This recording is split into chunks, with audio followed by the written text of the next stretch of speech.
The market is expected to fall 25% very soon if the current government doesn't come back to power. This is a research done and released by a very famous, very well known research analysis firm, Jeffries, and this created enough panic and furore in the market. A couple of my friends actually pinged me saying, Anand, what should we be doing? Is this for real?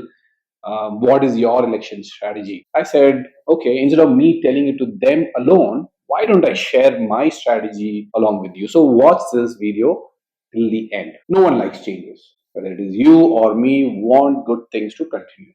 In general, market also believes the current government, whether it is X or Y or Z, if it is doing a decent job, should continue for as long as possible. But we all know things change very fast. The world is not really ideal, right? So we need to plan for this particular event. Please note, I'm talking about election as an event and not as a risk. You know why? Because there's an election in April, May, possibly.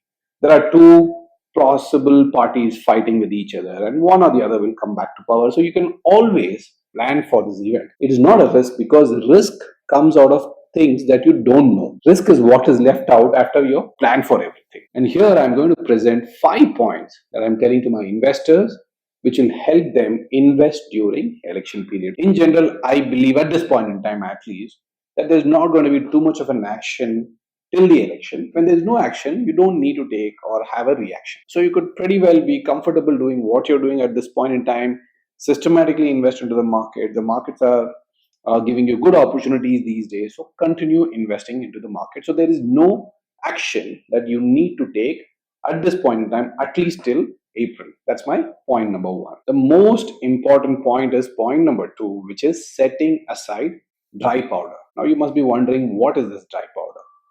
See, when you invest a large chunk of money in the longer term, you need to make good some opportunities. And for making good those opportunities, you need to set aside some money away. This is not emergency corpus. This is called dry powder because you use it very sporadically when there's a big opportunity and also exit it as soon as the reason for which you invested is justified. Just to give you an example, in 2020, when the market fell 30%, you used this dry powder, invested into it, and exited out of it in a year's time or maybe a 18-month period or so, making substantial return.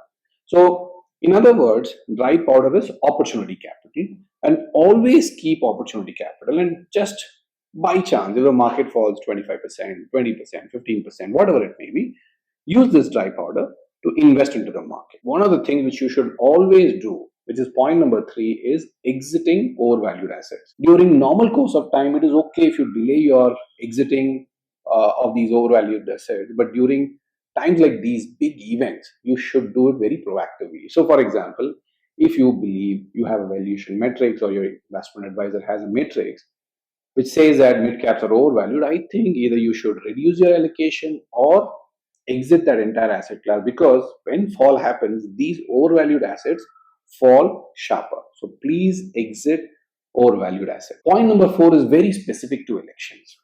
See, who are the managers of public sector units? It is generally the government, and they determine the future course of action for these companies. I'm not a big believer in investing via stocks, but if you have some PSU companies, maybe you want to rethink if you really need it, because if the government changes, these are the kind of companies that can get huge whacking on the downside, right? So you must be very, very picky and choosy about holding good PSU banks or PSU enterprises. I would say completely avoid it. Fifth, and the most important thing, whether there is election tomorrow or no election, always keep an eye on earnings. Are the companies, are the funds, are the portfolio stocks that you have invested in growing? Are they growing their earnings? Do you see upward trajectory? Are you paying too much of a price? Are you paying very low price? Just look at it. And if the earnings are growing and if you're paying decent price, then I don't think you need to exit most of the assets, of course. But if you've already paid heavy price and the earnings are coming in slower, then make it a point to exit it very, very fast during these event times. I've seen 2009, I've seen 2014, I've also seen basically 2004 when I actually started off my career. What I've always seen is about 2 3 months, there's a lot of activity around elections, but at the end of the day, it all boils down to earnings. If the portfolio company, the fund that you're investing in is growing well, I don't think you have huge cause of concern. Just making a point that they are not overly valued. So these are those 5 points that I am telling my investors and helping them plan their investments during election, before and after. And I think you can apply a couple of them on your portfolio too. Do let me know if you have any feedback and liked any of these ideas. I would be very happy to improvise on them. Thank you. Happy investing.